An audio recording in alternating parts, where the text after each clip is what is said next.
Okay mga kabats, mga kaibigan, sabi ni Sir Jack Gaming na ganun, eto na naman eh. At eto yung DDS rhetoric pagdating sa dito eh. Kasi I remember this is what you call the defeatist mentality. Okay, so explain ko lang muna sa inyo yung bigger context nito bago tayo pumunta dun sa post niya. Okay, halimbawa, hindi, eto yung Pilipinas. Pilipinas, letter Philippines yan. Philippines.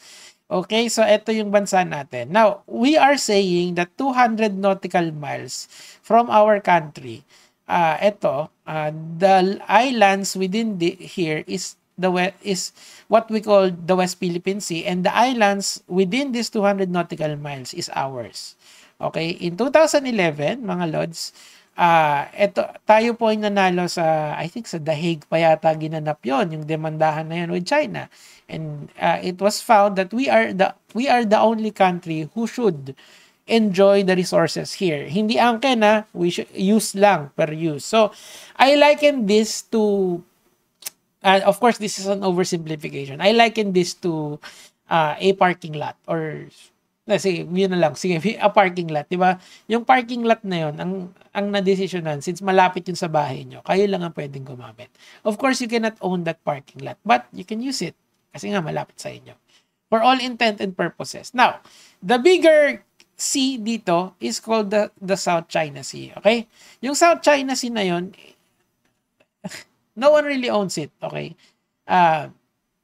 Pero yung mga islands na malapit doon may mga iba-ibang claimant dyan. Okay? I think Indonesia has claimant din dyan. And of course, China din. Claimant din dyan. Kaso si China, ang ginawa niya, nag-drawing siya ng mga lines dyan. Yung 9-dash line. Sabi niya ganun. Hindi, itong 9-dash line na to, lahat ng everything that the 9 line touches is our kingdom. Basically, ganun yung ginawa nila. Okay? So, including in the 9-dash line is the West Philippine Sea or the islands within the West Philippine Sea. So, that is where the conflict starts. Okay? Now, merong dalawang rhetoric dito. Yung pro-China rhetoric at saka yung anti-China rhetoric. But, let me just, lagay natin sa context ito ng West Philippine Sea. Okay. Yung pro-China rhetoric is yung ganito.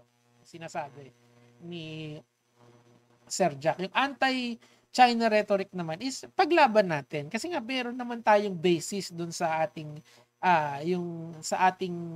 claim dito. Yung The Hague ruling, di ba?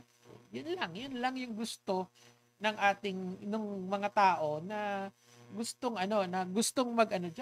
claimant din diyan sa sa mga islands na yan. And even the great Ramon Ang, sabi niya ganon, na in order for us to at least solve yung ating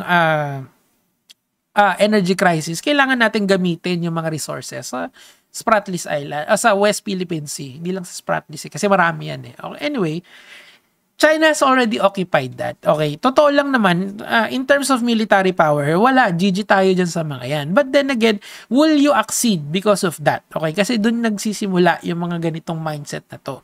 Defeatist mentality ang tinatawag dyan. Okay, so, basahin natin ngayon ito. Okay? Sabi nga Dear Government, nakita nyo na siguro yung mga fighter jets, missiles, and rockets, etc. ng Iran at Israel. No? 30% pa lang ng armas nila yon. Pero wala tayo ng mga yan. Yes, correct. Wala naman tayo talagang mga ganyan. Tapos ganap na ganap kayo laban sa China. Isang pindot lang tayo niyan. Well, to a certain degree, totoo yan. Pero if you are basing it sa number of weapons, hindi mag-give up na lang tayo as a country, di ba? I-give up na lang natin yung sovereignty natin dyan and ibigay na lang natin sa kanila without even putting up a fight. Tandaan nyo, hindi naman din sila nagsisimula ng gera. They are provoking it, but tayo, we are just being ano bang ginawa nitong pamahalaan ngayon? 'Di ba ang ginawa lang nila is to show the world yung ano yung ginagawa ng China. Kasi nga ang China meron silang campaign para pagandahin yung image nila sa mundo. That's why ang daming Chinese centers ngayon sa mga bawat universidad sa buong mundo. And makikita nila that the Chinese government is okay bullying fishermen and bullying a very very small country relative to them, 'di ba? And that is us. Binabasa nila tayo and And yung mga fisherman natin, kinukuha nila yung mga isda nila, and binaban tayo sa sarili nating lupain, okay, or sa sarili nating karagatan, to be more exact. So that is the only thing that we want here, Sir Jack. We don't want a war. No one wants war. What the fuck? Ayoko ng gera. But then again, we also want our sovereignty. If we are going to accede without even trying to, kahit sa salitaan na lang, baka mas magaling tayo sa kanila sa salita. Well, we've won in the Hague Court, right? Nung 2011, ng panahon ni Noynoy. So, ibig sabihin talaga, as claimant to these islands na pinagtatalunan, we are in the right to fight for it. Not because someone has a bigger gun, you will accede. Hindi naman dapat ganun yun. 'Di ba? Nasa modernong panahon na tayo. If that is the case, then should we just be like North Korea and just get more missiles? Ganun na lang ba 'yon para maging katakot-takot din tayo? Or we can use our words to disarm China. Ganun naman 'yan eh. Yun lang naman yung hinihingi natin Pero for all intents and purposes, if they wanted war, they would have started war. Pero hindi naman Wala naman silang ginagawa They are harassing our coast guards, 'di ba? Binabasa nila tayo. They are harassing our fishermen. Pero wala naman tayong ginagawa except for this government. Ang ginawa nila, pinakita lang nila sa mundo how awful China is. Pero syempre, hindi mo makikita 'yon dahil wala DDS mindset Basahin natin 'to. Ganap na ganap kayo masyado. Pambili nga ng isang balang missile, kakat kong niyo pa. Bakit gusto mo maggera? Hindi ba pwede tayong kausapin natin sila? Sabi nga ni Duterte mismo, we will talk and talk and talk and talk until we die. Maybe that should be the case, 'di ba? I mean, there should be a middle ground. Yun na lang ako, para sa akin, yun yung sa tingin kong mas maganda. Kasi I will accept na talagang sila ay malakas as a country, of course. That's China. But I don't want to give what is ours, what is rightfully ours, without even putting up a fight in the court, di ba? Hindi tayo tutulungan basta-basta ng kanuna yan. Papasok lang yan pag ubos na ng mga Pinoy. Paano mo naman nalaman yun? Naging ano ka na ba? Diplomatic expert ka na ba? Hindi, di ba? Meron tayong Mutual Defense Treaty na tinatawag. If a country if a country attacks us, the US is obligated by contract to help us, 'di ba?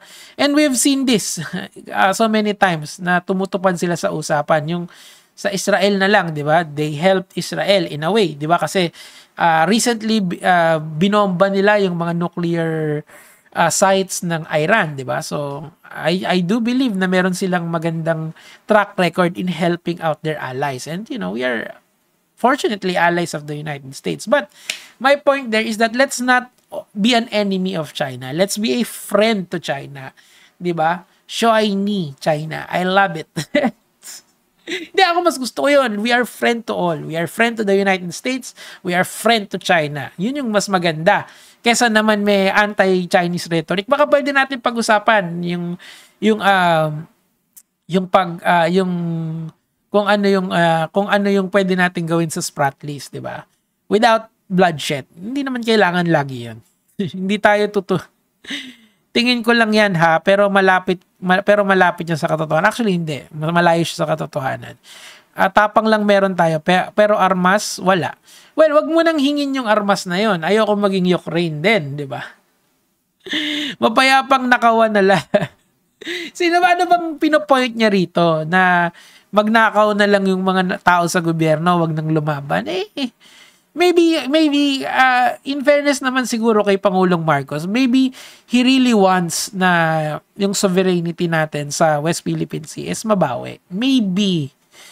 But who knows?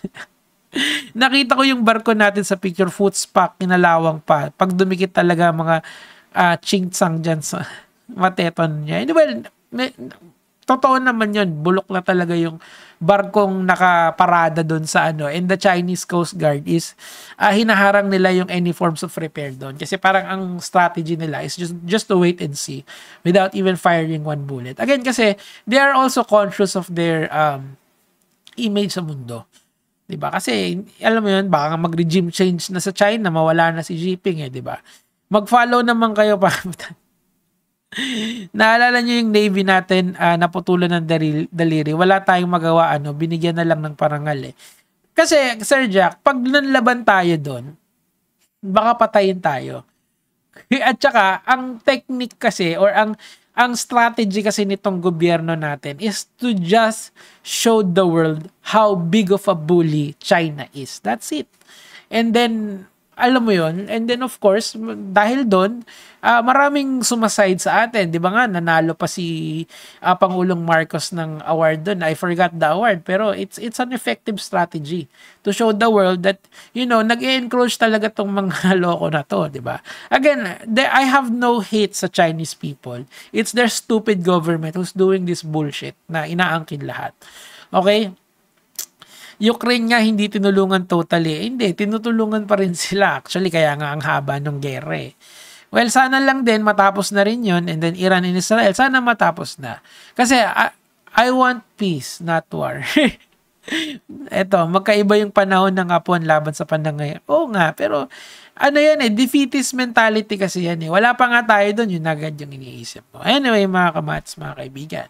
Yun lang naman po yung sa akin for today. Kanino kayo? Kay Sir Jack o dun sa opinion ko? Pero wala namang hard feelings yan kung saan kayo papanig. Gege mga lods.